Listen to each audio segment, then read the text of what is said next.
I am Sharon Murphy in the Department of History. It is my privilege and honor to introduce Dr. Patrick Breen, our own Patrick Breen, today for our Humanities Forum. Today's forum is being held in conjunction with the Reverend Cornelius P. Forster Making History lecture series in the History Department, sponsored by the Gladys Brooks Foundation. Dr. Breen has been a core member of the History Department for the past 15 years, give or take, teaching various classes on 19th century U.S. history, the Civil War, the Civil Rights Movement, slavery, African American history, as well as DWC, and a colloquium on democracy in America, among other courses. He's published articles and book reviews in some of the top journals in the field, including the Journal of Southern History, the Journal of American History, the Journal of the Early Republic, the Virginia Magazine of History and Biography, the Journal of the Civil War Era, and Civil War History. And his much anticipated new book, The Land Shall Be Deluged in Blood, A New History of the Nat Turner Revolt, was published last year by the prestigious Oxford University Press, and is already meeting with much critical acclaim. Slave historian Eva Shepard Wolf called it the best book on Nat Turner's revolt yet written. And there's been quite a few of those, so that's a good thing. While the Library Journal judged it an original study of first-rate scholarship. The book has also been making a splash with the wider public, especially after the release of Nate Parker's new movie, Birth of a Nation, which chronicles, we'll see how closely, the Nat Turner Slave Revolt. As a result, Dr. Breen has been making appearances in LA Times, Slate, Deadline, the Smithsonian Magazine, on Rhode Island NPR. He's been invited to give lectures at venues as varied as Yale University, the Gettysburg National Battlefield, and the Minnesota Historical Society. He recently gave a talk at the Virginia Historical Society that was broadcast on C-SPAN, and you can go back and it's in their archives. You can go look it up, watch it. Today, he's going to be talking about the sources regarding Nat Turner's, is that correct? Yep. Regarding the revolt and how they challenge us to think about slavery differently. And afterwards, I just want to remind you, after our talk and our discussion, we will have a very nice reception in the great room, so you are all invited to that as well. So without further ado, please help me welcome Dr. Patrick Breen.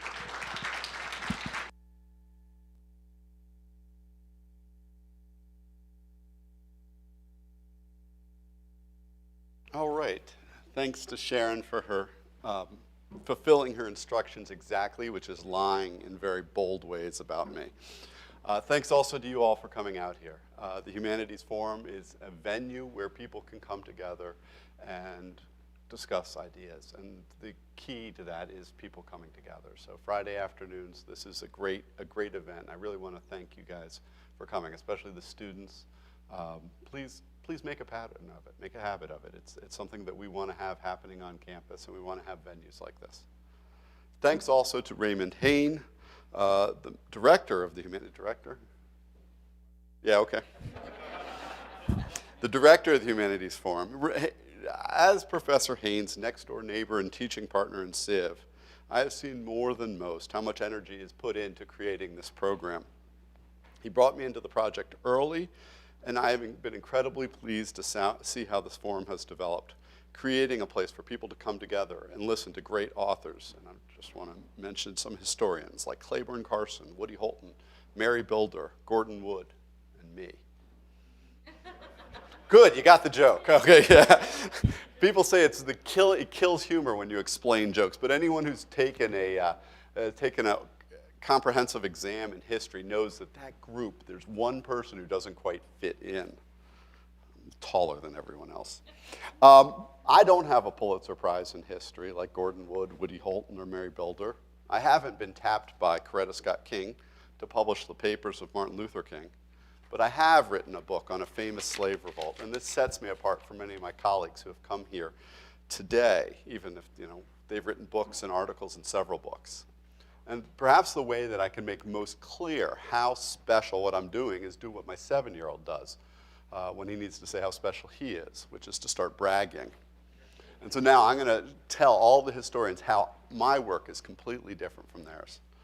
Since publishing my book, I have become something of a go-to for middle school and high school students doing History Day projects. There you are, Professor Breen. It seems every couple weeks I get an email like the one that came this Monday. Dear Dr. Breen, our names are Pavan and Dave, and we attend whatever school in Orlando, Florida. And we are celebrating National History Day by creating a website about Nat Turner. While researching about Nat Turner, we found a lot of interesting facts, which is great. I mean, you research, and there's a lot of interesting facts. Anyway, when he was young, many considered him to be, this is my favorite line, to be surreal, in quotes. I've never seen that word before with Nat Turner, which is the only thing quoted in here, never. Because he could see events which happened before he was born. One day, Nat saw a spirit appear in front of him, and it told him the serpent was loosened. Nat took this as God telling him to fight against slavery, and he accepted it. In February of 1831, Nat and his 40 or 50 followers burned down white slaves' houses and killed 55 men, women, and children. They later went to Jerusalem to seize weapons from an arsenal. Nat and his followers were losing the battle, so he ran away into the woods. He was later caught and hung to death. We would like to set up an interview with you because we believe that you have a great understanding of this topic and this slave revolt. And we would be able to accommodate your schedule to whatever is convenient. Thank you for your time, Pavan and Dave. Who needs academic awards when you got Pavan and Dave writing you fan mail? But I think Pavan and Dave are why this topic is important. Nat Turner is important to a lot of regular people, even people who might not read an academic book like mine. And my question is, what can an academic, what can someone who writes a book like I do to enrich our understandings of slavery? How can my formal academic arguments about slavery connect to and even improve the popular understandings of slavery? To answer this question, I want to talk about my favorite surreal guy, and that's my new go-to for him, Nat Turner, who led the most famous and deadly slave revolt in American history. And I'm going to do this by focusing on one of the comments he made. As Pavan and Dave wrote, and I do wonder, how much is Dave putting into this? I get it from Pavan, you know. Is he like the inspiration? Hey, Pavan, you got to write Pat Breen. He's got a book on it. Or he's like, yeah, do whatever, Pavan. Anyway, Pavan and Dave wrote, Turner was a slave in Southampton County, Virginia, a county just across the North Carolina border in eastern Virginia. If you're thinking about Virginia, it's sort of between Richmond and Norfolk on that bottom line. Turner was born in 1800, and in the 1820s through 1831, he described a series of visions and prodigies that ultimately did convince him that God wanted him to lead a slave revolt. A strange appearance of the sun. It was described in the newspapers as the sun appeared sort of a blue-green, which is certainly, it was worthy comment in the newspapers. In August of 1831, triggered the revolt. Turner and 6 men swept through southwest Southampton County, making their way to Jerusalem, the county seat. Pavan and David are the first to mention the burning plantation, so I'm going to have to do further research to find out how I missed that. But although that was a prominent feature of the Haitian Revolution, where we do have burning plantations, but they are right that the revolt led to the death of roughly 55 men, women, and children. The rebels did not, as they suggest, make it to Jerusalem, as our friends noted, but were defeated in a series of small skirmishes, and within 48 hours were dispersed into small groups that the whites routed. Whites killed, captured, or in certain cases, killed and then executed in revenge killings the slaves that they found. Pavan and Dave were right that Turner escaped with the forces that quashed the revolt, and he remained at large for a couple months. Months after the revolt, a correspondent to the Richmond Enquirer described the uncertainty in Southampton about where Nat Turner was. My own impression is he has left the state. Many believe him to be lurking in the neighborhood.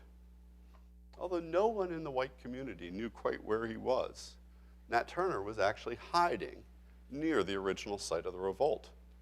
But his hiding place was soon discovered. One night when Turner was away from his hiding place, a dog happened upon his stash of food. A few nights after, as Turner later recalled, two Negroes, having started to go hunting with the same dogs and passed that way, the dog came again to the place and barked, and on thinking myself discovered, I spoke to them to beg concealment. On making myself known, they fled from me. And that was the moment, he says, knowing then they would betray me, I immediately left my hiding place and was pursued almost incessantly until I was taken a fortnight afterwards by Mr. Benjamin Phipps. After Turner was captured on October 30th in Southampton, Virginia, he was transported to Jerusalem, where he was confined to jail to await trial. During the period of incarceration, Turner was, according to one newspaper, quite communicative, and one ne'er-do lawyer, Thomas R. Gray, ne'er-do-well lawyer, Thomas Gray, approached Turner with a proposal to publish Turner's confessions. According to Gray, Turner agreed, and Gray interviewed him as Turner awaited trial. On Saturday, November 5th, Southampton's most famous resident was tried in a case with a certain outcome.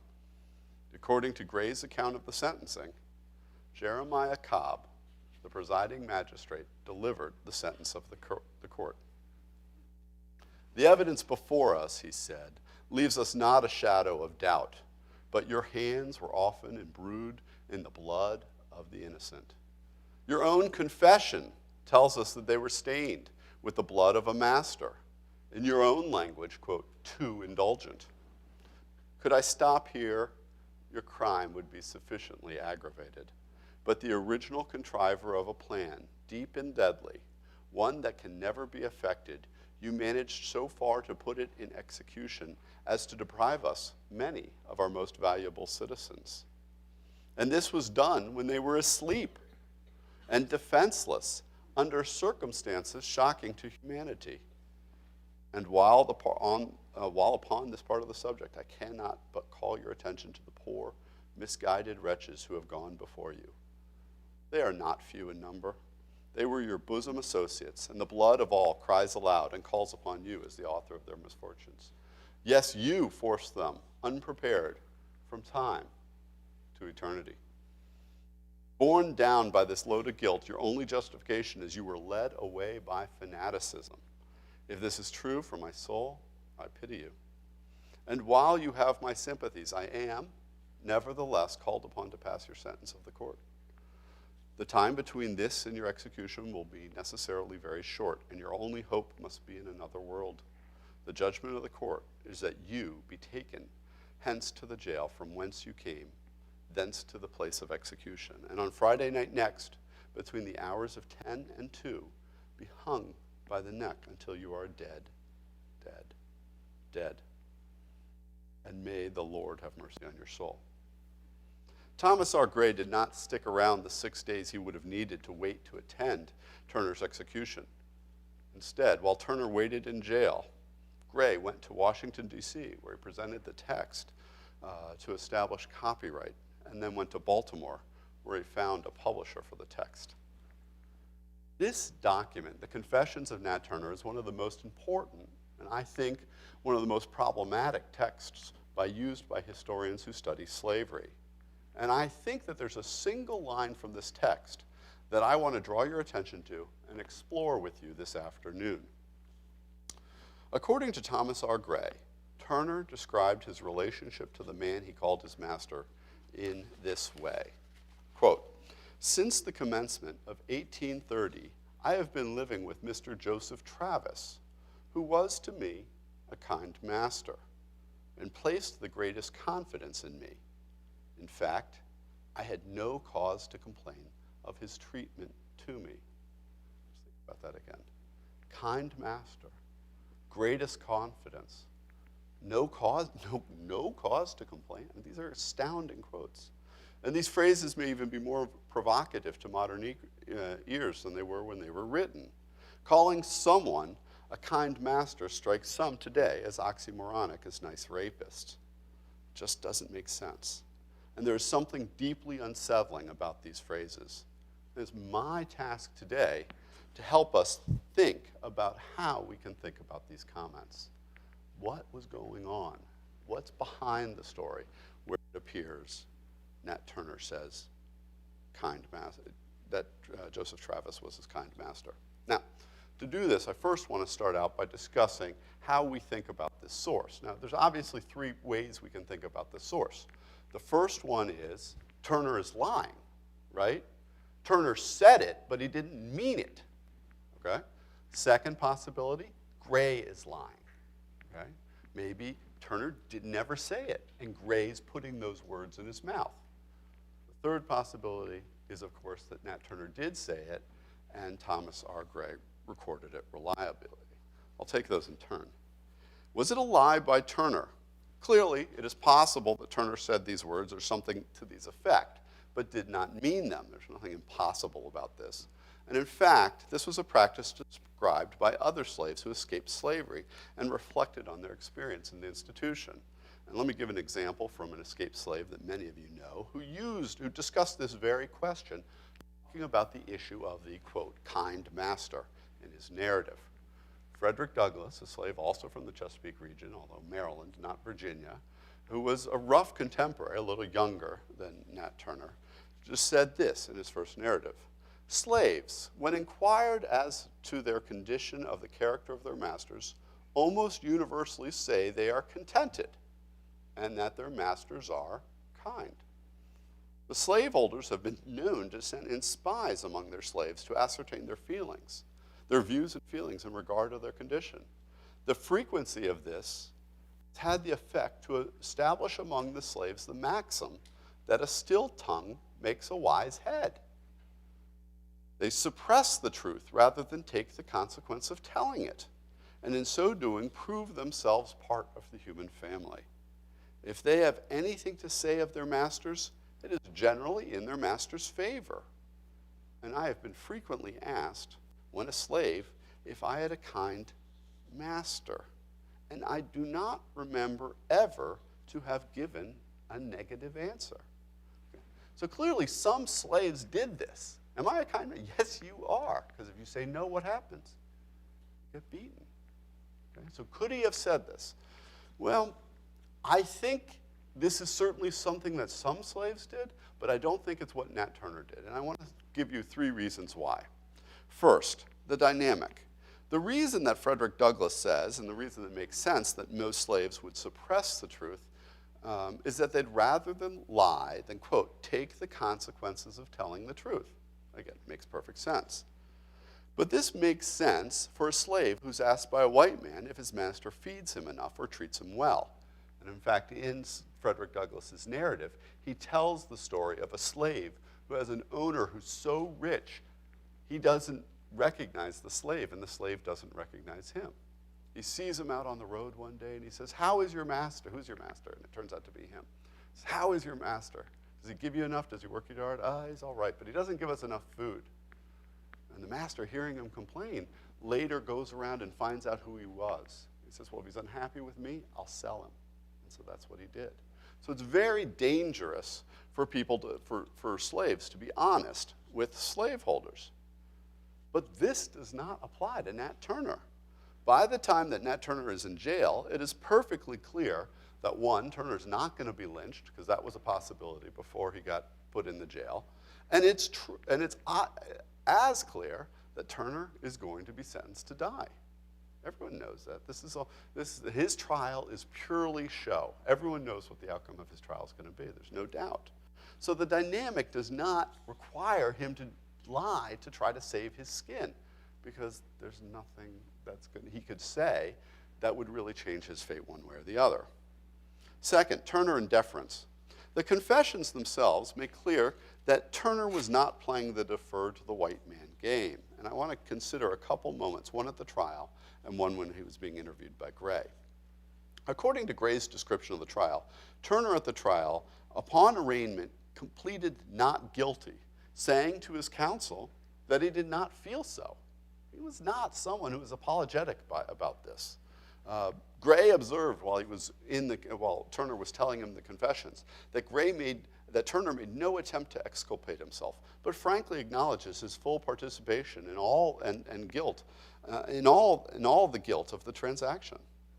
Likewise, when Gray stopped Turner and asked him if he was ready to recognize that this was a bad idea, it shouldn't have happened, God really hadn't called him to revolt, Turner's response is remarkable. He doesn't say, you're right, it obviously didn't work. He didn't say, well, maybe not.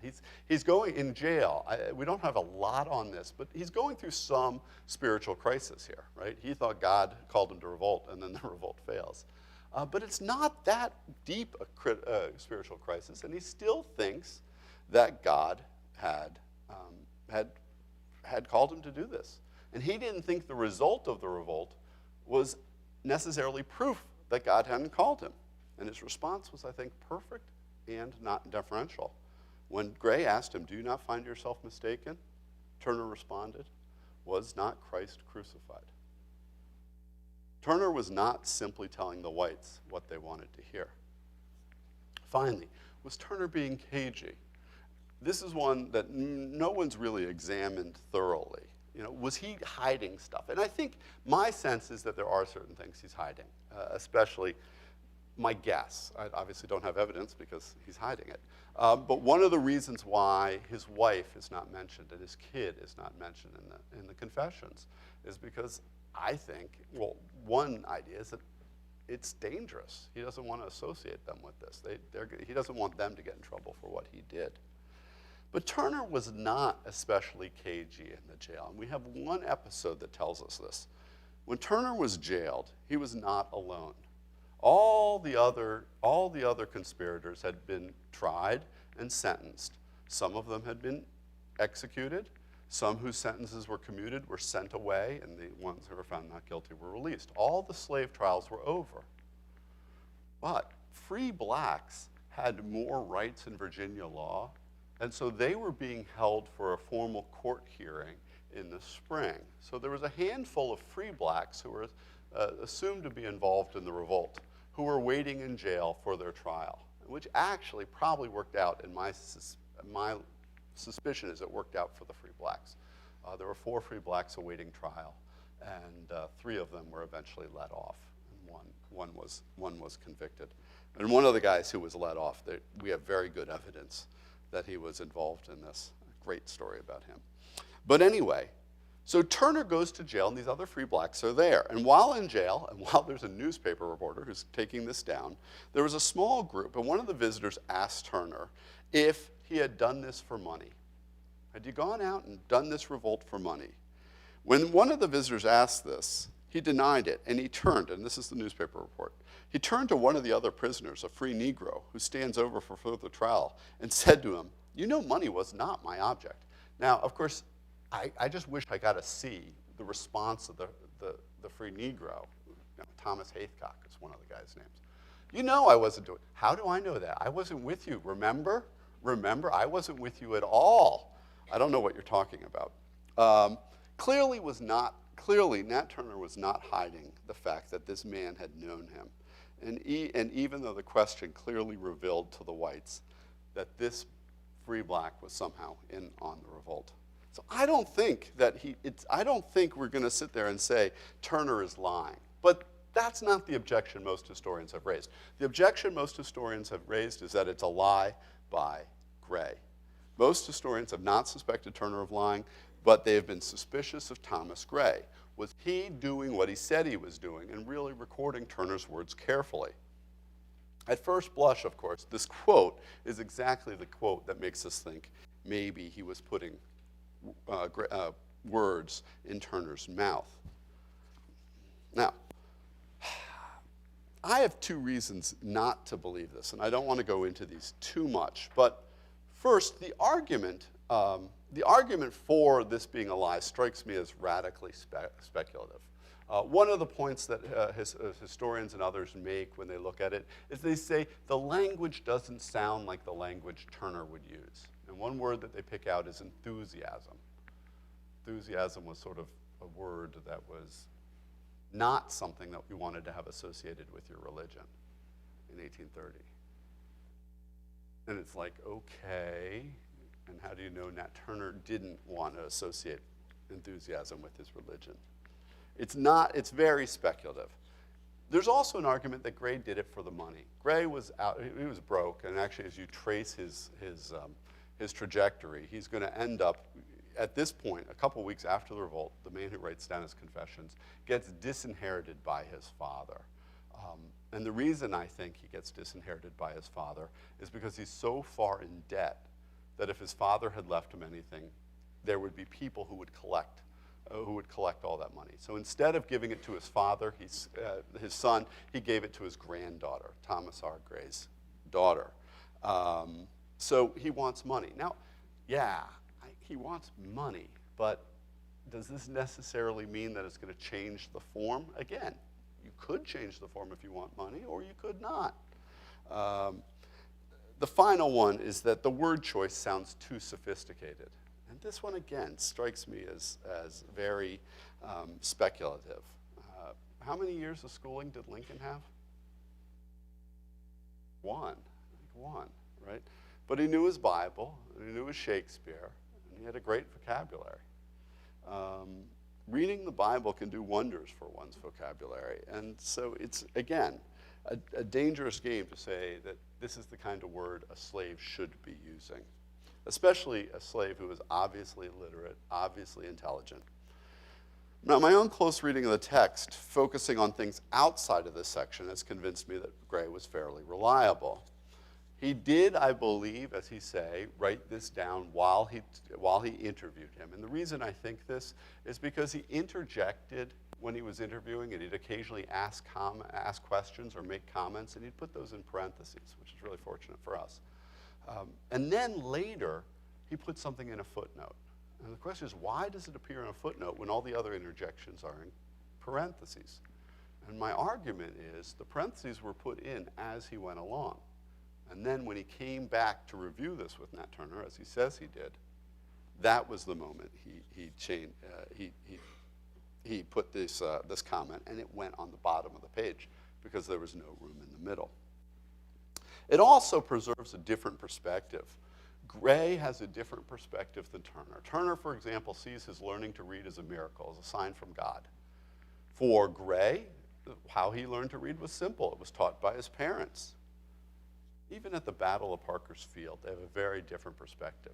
Turner, till he died, believed that they had killed some whites in their first battle.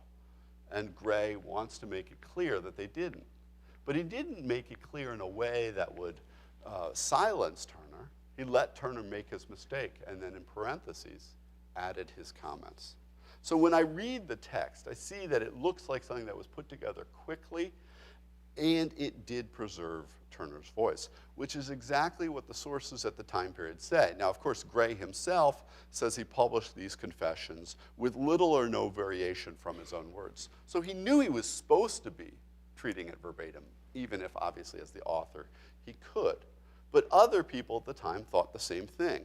A letter that appeared in the newspaper a few days after Turner's trial said, "I intended to enter into further particulars and indeed given you a detailed statement of his, Turner's, confession. But I understand a gentleman is engaged in taking them down verbatim from his lips with a view of gratifying public curiosity." So looking at these things, my sense is that Gray actually did what he says he did. But this leads me to the third and the final and the most important reason to think that Turner did say something like kind master, is that kind master was a category that slaves had in their heads and they used. For example, Frederick Douglass, who suggested that kind master could be a lie, at other times describes the category, albeit not a category that means what the slaveholders wanted it to mean. When describing his mother, Douglas says, she was a field hand, and whipping is the penalty of not being in the field at sunrise, unless a slave has special permission from his or her master to the contrary, a permission which they seldom get. And one that gives it to him and the one that gives it to him and one that gives to him that gives it the proud name of being a kind master. So if you give permission for your slave to travel at night and not have to be in the field right at sunrise, that's a kind master. Frederick Douglass was not alone in using this term. Harriet Jacobs describes her kind mistress. Solomon Northrop uses the term for his master. So did many other slaves. Kind master was a category people used.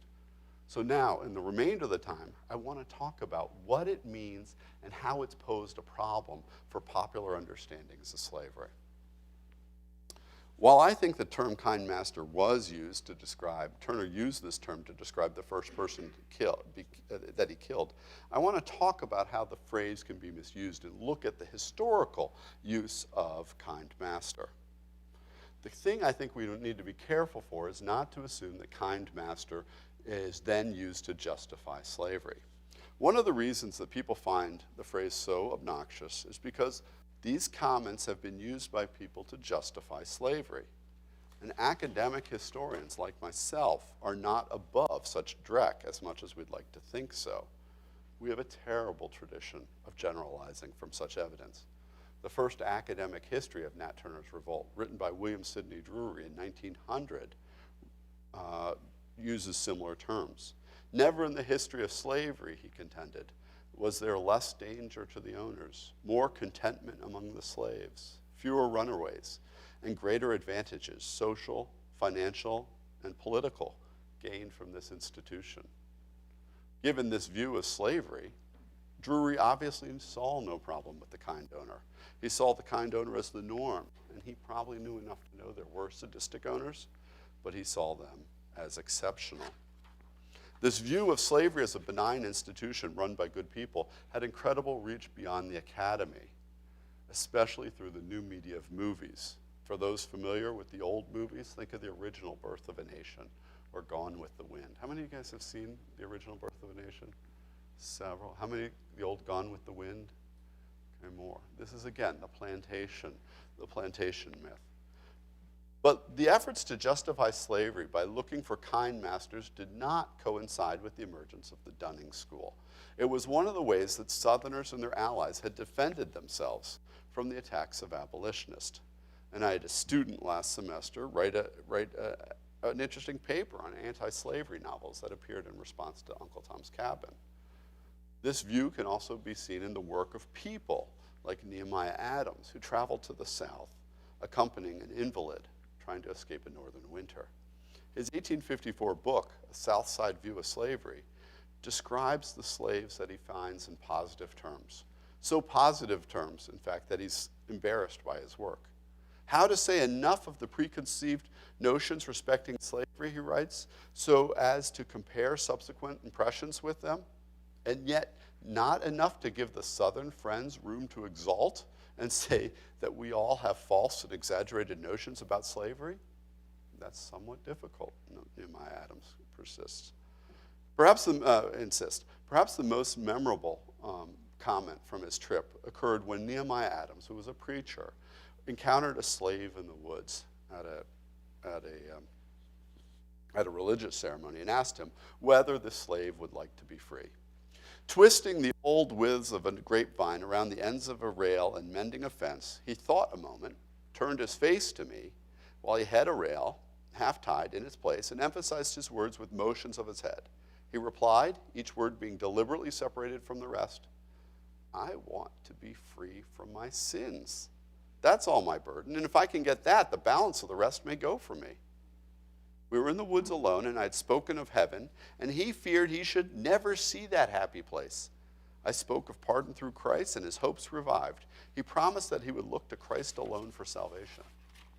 But how can someone sympathetic to the slaveholders' cause, one can see how someone sympathetic to the slaveholders' cause would love this book. But it's much it's not much harder to imagine how an opponent of slaveholders would respond to this. I'll let Harriet Jacobs make the case. Harriet Jacobs was a runaway slave from North Carolina who described her experiences in a book called Instance in the Life of a Slave Girl. And this was her rebuttal. A clergyman who goes to the South for the first time usually has some feelings, however vague, that slavery is wrong. The slaveholder suspects this and plays his game accordingly. He makes himself as agreeable as possible, talks on theology and other topics. The reverend gentleman is asked to invoke a blessing on the table loaded with luxuries. After dinner, he walks around the premises and sees the beautiful groves and flowering vines and the comfortable huts of the favored household slaves. The Southerner invites him to talk with these slaves. He asks them if they want to be free, and they say, "Oh, no, massa." This is sufficient to satisfy him, and he comes home to publish a South Side view of slavery and to complain of the exaggerations of the abolitionist. He assures people that he has been South and seen slavery for himself, that it is a beautiful patriarchal institution, and that the slaves don't want their freedom, that they have hallelujah meetings and other religious privileges. What does he know of the other half? What does he know of the half-starved wretches toiling from dawn till dark on the plantations, of mothers shrieking for their children, torn from their arms by slave traders, of young girls dragged down into the moral filth, of pools of blood around the whipping post, of hounds trained to tear human flesh, of men screwed into cotton gins to die? The slaveholders showed him none of these things, and the slaves dared not tell of them if he had asked. Jacobs does not give an inch to anyone who wants to generalize from the idea of a kind master. But she doesn't back away from the idea, which she uses herself. For one thing, Harriet Jacobs' litany of the most awful problems that people faced under slavery actually makes the kind master line more understandable. Those who leave slaves in cotton gins to die are not kind masters. It might not be a high bar, but a kind master had to clear that bar, and several did, even in Harriet Jacobs' own account. Perhaps the scene where this becomes most clear is in the chapter actually that appeared immediately before the one where Jacobs responded to Nehemiah Adams's book. She wrote about what happened in response to Nat Turner's revolt in Edenton, North Carolina, where she lived, about 60 miles away from where the revolt had taken place. She describes a period of persecution of many slaves by whites, and especially by the, quote, country bullies and the poor whites. Jacobs herself knew nothing annoyed them so much as to see colored people living in comfort and respectability. So I made arrangements for them with especial care. I arranged everything in my grandmother's house as neatly as possible. I put white quilts on the beds and decorated some of the rooms with flowers. And I just love this scene. She knows that nothing pisses people off as much, poor whites, to see successful blacks. So what did she do? She put flowers out. She made her beds. Everything looked perfect. Now, why did she act so provocatively? I mean, she knows that this is going to drive the people, the whites who come into their house looking for guns and such. It's going to drive them crazy. Why did she do it? According to her account, she entertained no positive fears about our household because we were in the midst of white families who would protect us. As the tensions between Jacobs and the whites who were searching her house increased, Jacobs, quote, saw a white gentleman friendly to us, and I called to him and asked him to have the goodness to come in and stay till the search was over. He readily complied. My grandmother had a large trunk of bedding and tablecloths, and when that was opened, there was a great shout of surprise. And as one exclaimed, "Where did damned niggers get all this sheet and tablecloth?" Excuse my vernacular. My grandmother, emboldened by the presence of our white protector, said, "You may be sure we didn't pilfer them from your houses." Now, this is a great moment in antebellum literature, and it was, not just because it's a subversive moment where Harriet Jacobs feels that she's got enough power to stand up to and her grandmother have enough power to stand up to these people who are coming into the house. And it's not only subversive in the moment that it's taking the minstrel idea and flipping on its head. Remember who's speaking vernacular in that piece? It's the white people. So it's a black author writing white voices in vernacular. But what made this all possible was that she made the distinction in her head between the white slaveholders who would protect her after a slave revolt and those slaveholders who were leaders of the mobs. While the kind master has posed problems historically, I think it poses a different kind of problem today, which connects to our inability to imagine a kind master. To get to this, I'm going to look at a different account, a slave account that described a kind master that's made its way onto the big screen. In Solomon Northrop's 12 Years a Slave, which many of you have seen, how many of you guys have seen 12 Years a Slave? Not that many. It's a good flick. It won Best Picture, right? Go see it. It's available. I think this movie, which is regarded by many historians as one of the most accurate Hollywood movies ever made, struggled with this very concept of the kind master. And we can see this in the interpretation of William Ford, the man played by Benedict Cumberbatch, or as my daughter says, Sherlock. According to the movie, Ford is a Christian master, but his Christianity is emptied of any content as he preaches to his slaves about the children, even as he's oblivious to how Eliza, one of his new slaves, weeps for the loss of her children. And I've just got a brief scene to show you here.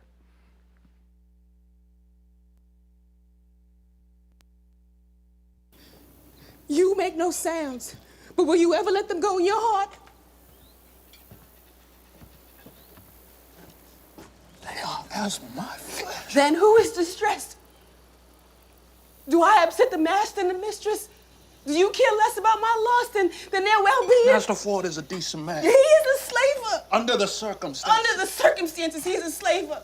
But you truckle at his boot. No. You luxuriate in his favor. I survive. I will not fall into despair. I will offer up my talents to Master Ford. I will keep myself hardy till freedom is opportune. Oh, Ford is your opportunity. You think he does not know that you are more than you suggest, but he does nothing for you. Nothing. You are no better than prized livestock. Call for him. Call. Tell him of your previous circumstances and see what it earns you, Solomon. So you settle into your role as Platt then? My back is thick with scars for protesting my freedom. Do not accuse me. I accuse you of nothing. I cannot accuse. I have done dishonorable things to survive, and for all of them, I have ended up here. No better than if I had stood up for myself. God, forgive me. Solomon, let me weep for my children.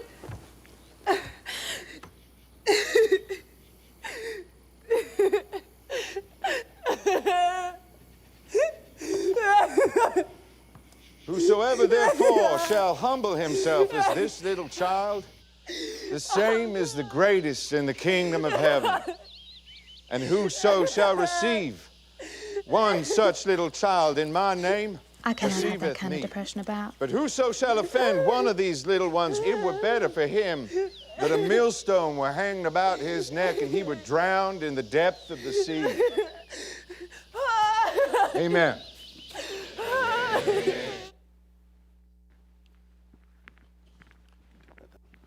So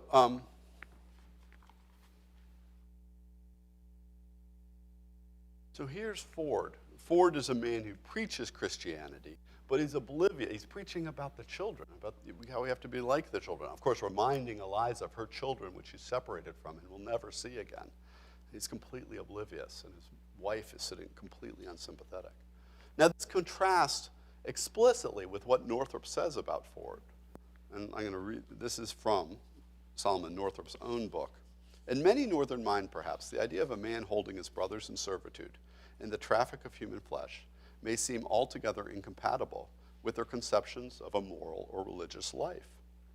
They are led to despise and extricate the whole class of slaveholders indiscriminately. But I was sometimes his slave, and I had the opportunity of learning well his character and disposition.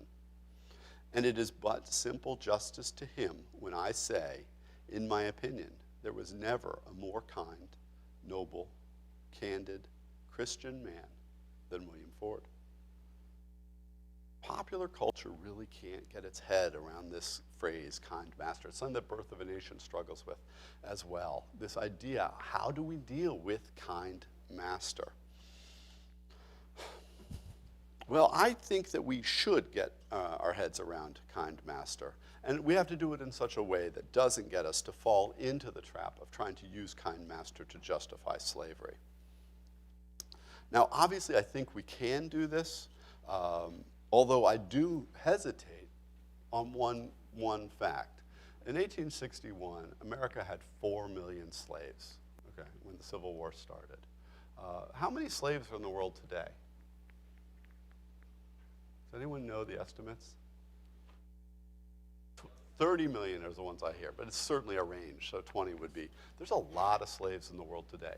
In many ways, we think of slavery as something that's gone by, and it really hasn't. And so I wouldn't want to not, oh, but they're kind masters, and not have an abolitionist movement. I think, this is one of the terrible things in our world that we really are oblivious to. But I don't think that looking at slaves using the phrase kind master in the past is going to make us turn against abolition. In fact, I think the more we think about slavery seriously, I think the more likely we're to be abolitionists today. But what do we gain by using kind master?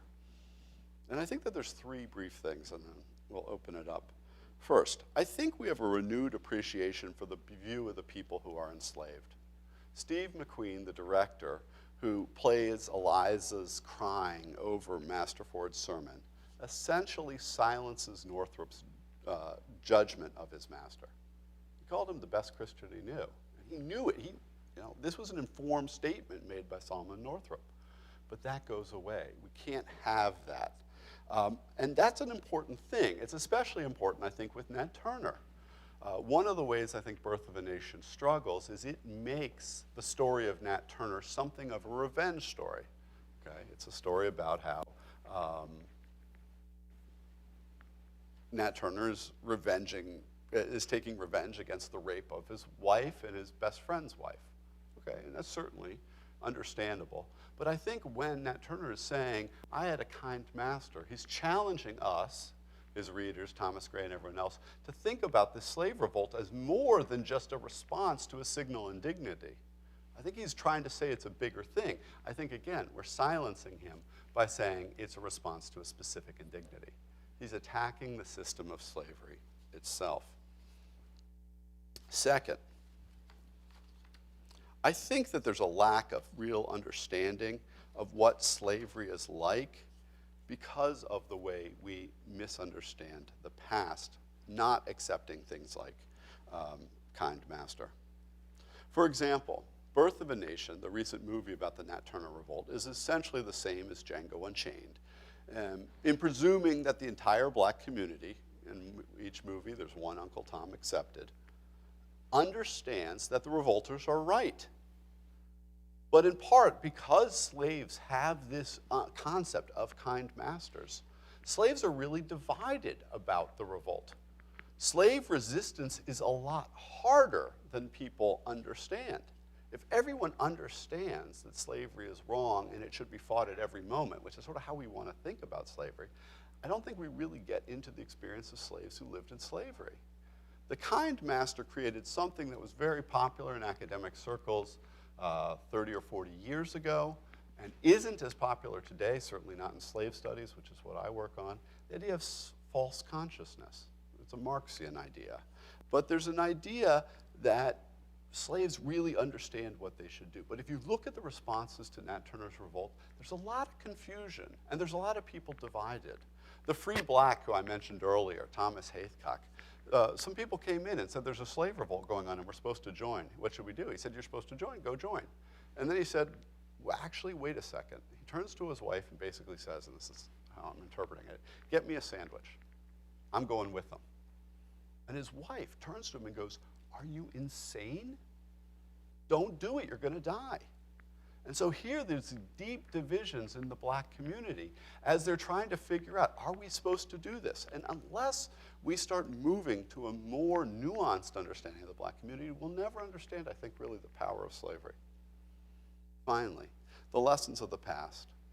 I think writing what I would call a Manichaean account of the oppression of slavery, where slave ownership immediately makes one bad, makes slavery an institution that's odd. It's unusual.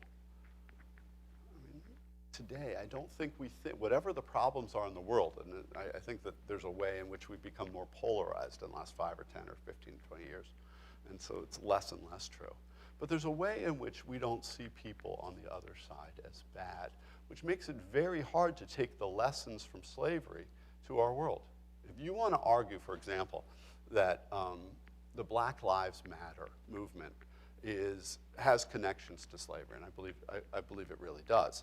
If you're going to argue that, one thing that some person can respond is saying, well, we don't live in a world like slavery, right? We got Barack Obama as president or something like that. You can sit there and say, that's such an unusual system, it's such an inhumane system, that whatever the oppressions are in the world today seem different. And I want to encourage us to think about, no, actually, the oppressions in the world today are connected to the world of slavery. And the stories of slavery do connect to the way we should think about the oppressions that continue in the world today.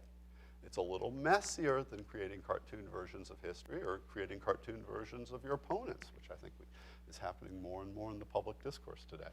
But I think it's the most fruitful way to go, in a way that a new direction in slave studies can help us move. All right, with that, we're going to have a reception shortly afterwards, but I can open up to questions for a couple minutes.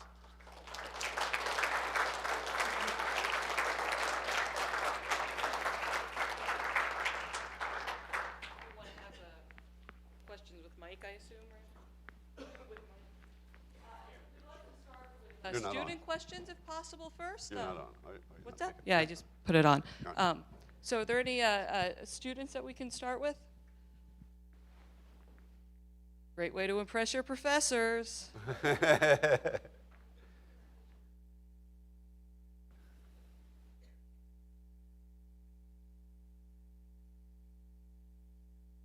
My students know I'll wait you out.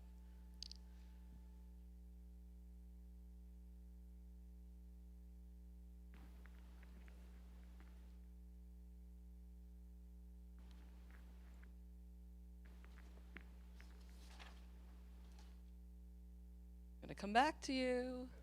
I expect some student questions.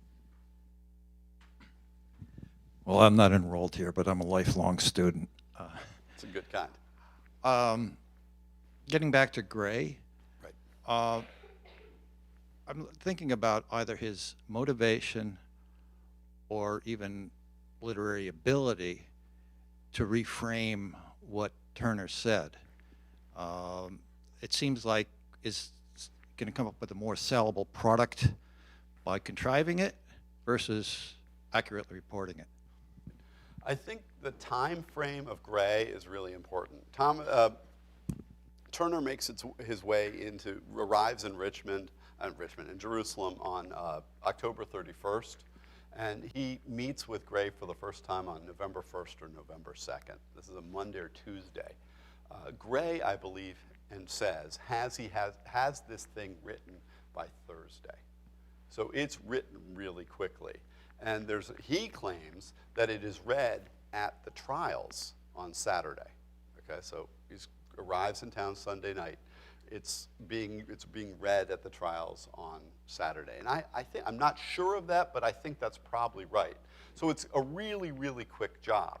And one of the things that becomes one of the arguments, and I'm not the first one to make this argument, but another historian who's looked at this, says one of the things that's really impressive is he keeps track of his point of view. There's stuff that Gray wants to tell us about, tragic killings and such, that Nat Turner didn't see. And those never make it into the confessions, right? So he's really, really working quickly. Now, I mean, if you read As I Lay Dying, Professor Barber, how quickly was that written? That was written like in no time. Yeah, it was written in 6 weeks. So, I mean, obviously, if you're a great genius like Faulkner, you can do something like that. It seems to me pretty doubtful that's certainly not the easiest explanation for how he kept true to Turner's perspective. He created a fictional Turner and then kept it in line. No, it seems likely that he just did what he said, which was take Turner's Confessions down. And it's hard to do because there's all these lines in Turner's Confessions that are troubling to us, and they're so much easier to dismiss and say, well, that's gray. And that's what we've been doing, is we've been throwing out the stuff that we don't want. And I think I want to challenge us to think about these awkward and uncomfortable moments in the Confessions.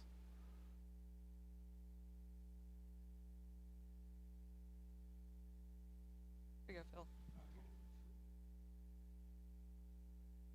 He went up to a firm in Baltimore. Right. The idea is he had this in mind all along. No. This is something that appeared, that they're like, you can do this. And I think actually Gray had real financial difficulties. Everyone knew his father had just disinherited him. They knew he was in trouble.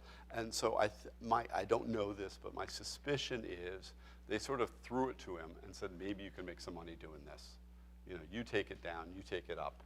And he hoped to make a great deal of money, but there's no sign that he ever did. He was still very poor throughout. Your talk raises a lot of very fascinating sociological, even theological issues, but I'm going to try just a bit of ordinary language philosophy. I don't have any problem with the expression of kind master. It means a master who is kind as masters go. I mean, there are lots and lots and lots of expressions. Some of them I fear terribly politically incorrect. But in any case, you're okay of your kind when your kind is despicable even. Once you see that bit of language philosophy, a lot of the problems seem to, in the good old-fashioned words of Wittgenstein, dissolve. I think that there's something to be said for that. Obviously, I think you might be less sensitive to some of the problems of kind master than someone else might be. Look, this is the kind of stuff that people have heard academics use to justify slavery for a long time. So I think there is a fingernails on the chalkboard effect. But the other thing is, you can say it's fine and good and whatever, and accept it, but it's easy to read through it and ignore it, even in 12 years of, this is what I was showing you in 12 Years a Slave. He read kind master. He said, well, but that's not really a kind master. But in Solomon Northrop's terms are clearly not just saying he's a kind master, a person who didn't put me in a cotton gin and leave me to die. He said he was a kind master, the most Christian person I'd ever met. I was actually at a party in New York, and one of the marketing people for my book comes out and says, I pointed this out to him. I said, he says he's as good as a Christian. The guy says, well, you know Christians. Which is one way to interpret it, but I don't think it's the way Solomon Northrop meant it. I think Solomon Northrop meant it as very high praise. Jim? I'm interested as well in what you said, obviously. Right. Right. Mm-mm. You made it, and I think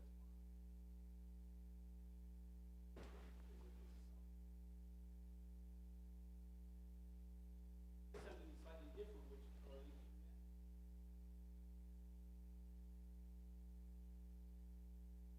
very exercise about slavery in the South. Not to be the slightest bit interested when you tell them that there are 30 million slaves dead. Right on. And you were making some connection, but I think.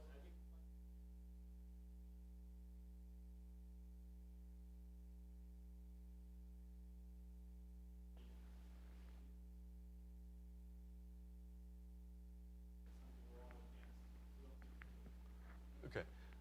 Basically, and I went quickly and skipped a couple steps, but basically my argument is the way we view slavery, the historians, the revisionist way of reviewing slavery, the bad slavery is bad, which emerged hand in hand with the civil rights movement, looks at slavery as, say, an original sin, as this really exceptional thing that's really weird and bad, okay?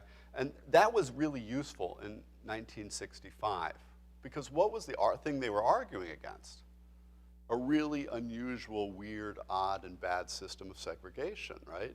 So painting the South as this weird place that has this unusual and bad institution was very helpful for the argument of the civil rights movement.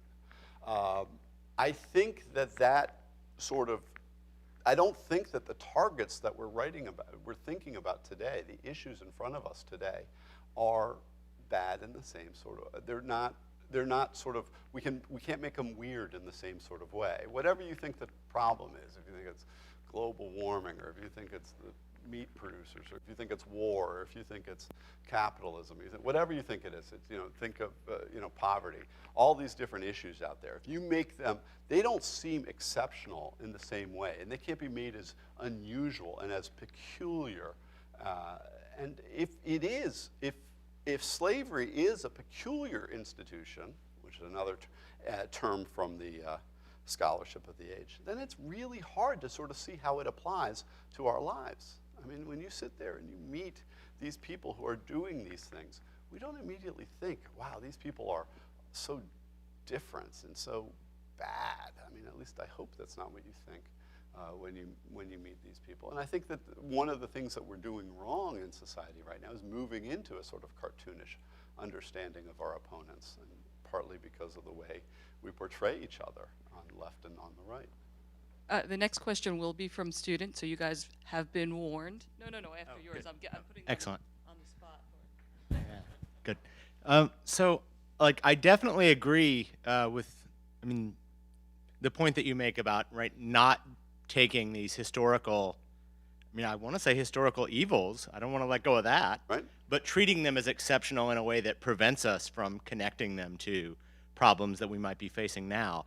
But I guess it seems to me there's still a layer of complexity there that I'm not quite sure how from these examples we get around, because if we take on board the version of kind master that makes good on Northrop's reading, where we imagine that it's praise to call someone the finest example of a Christian, right? So if we take that view, then what happens when we apply the lessons of slavery to, right, or of American slavery to the forms of injustice, including slavery elsewhere in the world today, to ourselves, and we think, well, yeah, so there are some evil institutions that are still out there, just like there were then.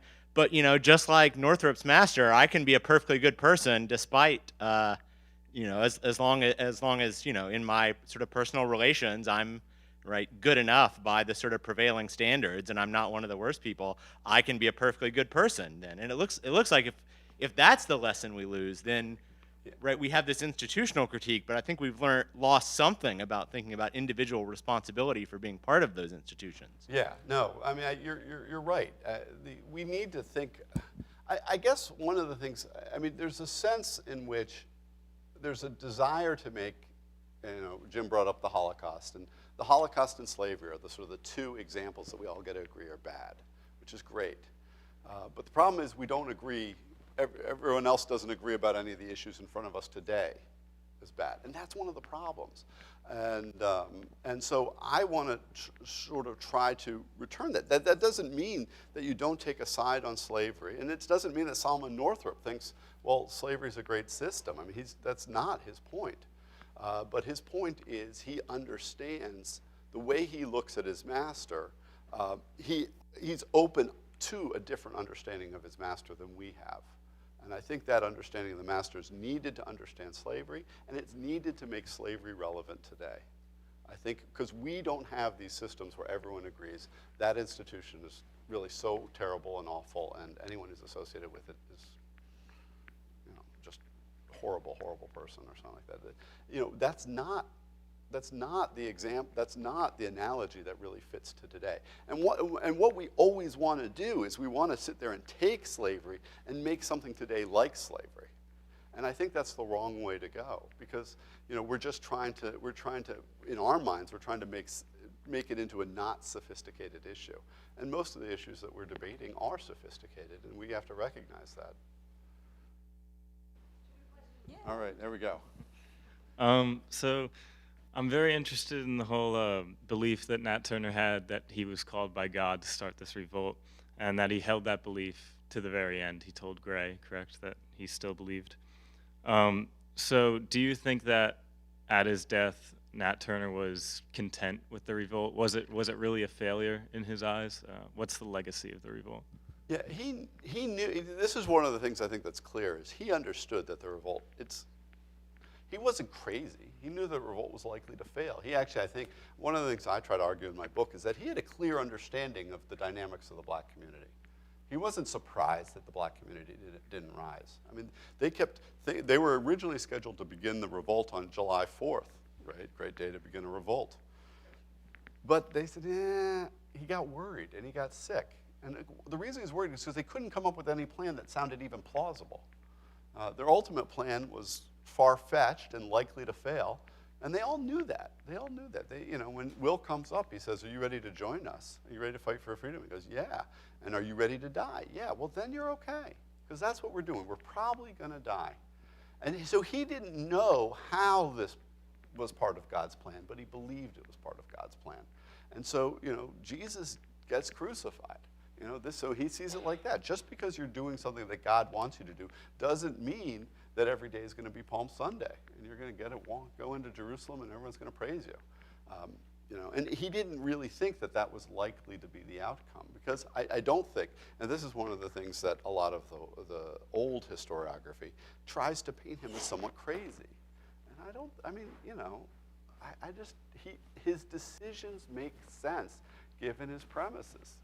And that's, and so, I think you got to give him that. So everyone, and this is one of the things, Thomas R. Gray hates Turner, but he says, this guy's a smart guy. I mean, coming up with the line about they crucified Jesus, that's a great line.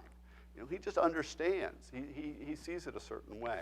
And, so I think that Turner was, when he died, I think Turner was convinced that he was still doing what God had told him to do, and he was a martyr for God.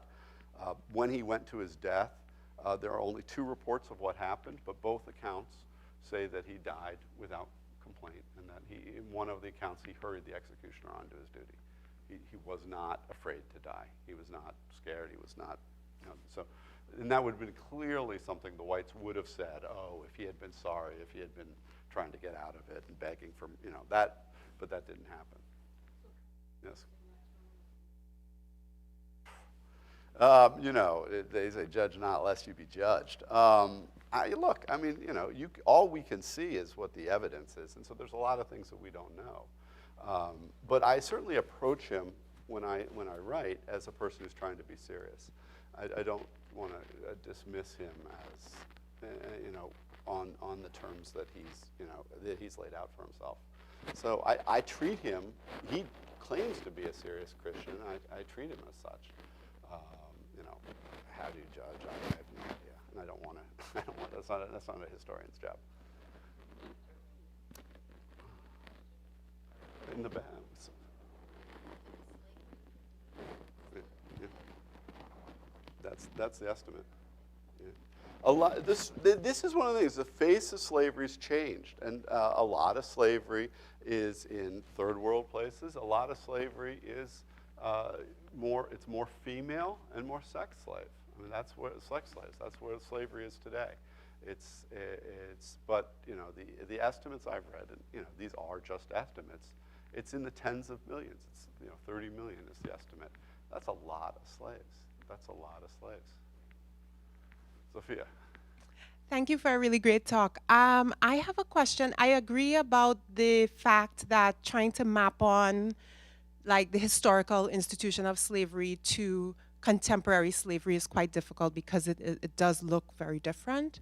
But I'm wondering if you could expand on trying to think about, for example, the Black Lives Matter movement and its linkages to these, fighting against these oppressive institutions, right? Because what we do know is that even though we can't map on slavery historically to slavery today easily, we can trace the lineages of oppressive institutions throughout the US history, right? So an innovation on slavery was Jim Crow, an innovation on Jim Crow was incarceration, and so there are multiple iterations of institutions to deny, for example, African Americans their freedom. So I'm wondering if you could talk about how we could think about, expand on how we could think about that. That's exactly the point of this. I mean, what I'm trying to do is historicize